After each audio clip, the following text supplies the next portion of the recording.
Aujourd'hui, on va partir à la découverte de l'un des plus grands génies de tous les temps, Albert Einstein.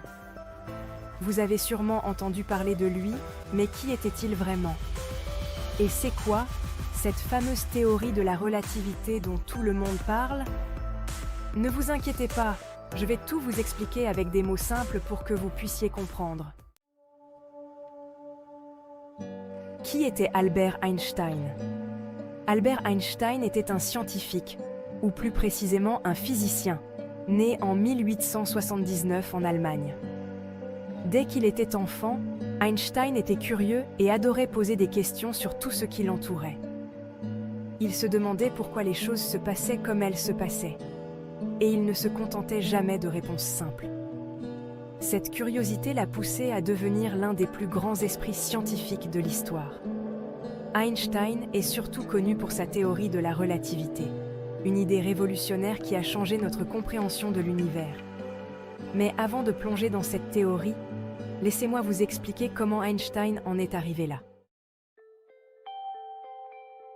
La découverte d'Einstein. Avant Einstein, les gens pensaient que le temps et l'espace étaient des choses fixes et immuables, un peu comme une horloge qui tic-tac toujours au même rythme, peu importe où l'on est. Mais Einstein a découvert que ce n'était pas tout à fait vrai. En fait, il a montré que le temps et l'espace peuvent se plier et se tordre en fonction de la vitesse à laquelle on se déplace. C'est un peu comme si l'univers entier était fait d'un tissu souple qui peut se déformer. La théorie de la relativité. La théorie de la relativité repose sur une idée simple mais profonde. Le temps et l'espace ne sont pas les mêmes pour tout le monde. Imaginez que vous êtes dans une fusée qui voyage à une vitesse très proche de celle de la lumière. Pour vous, à l'intérieur de la fusée, tout semble normal.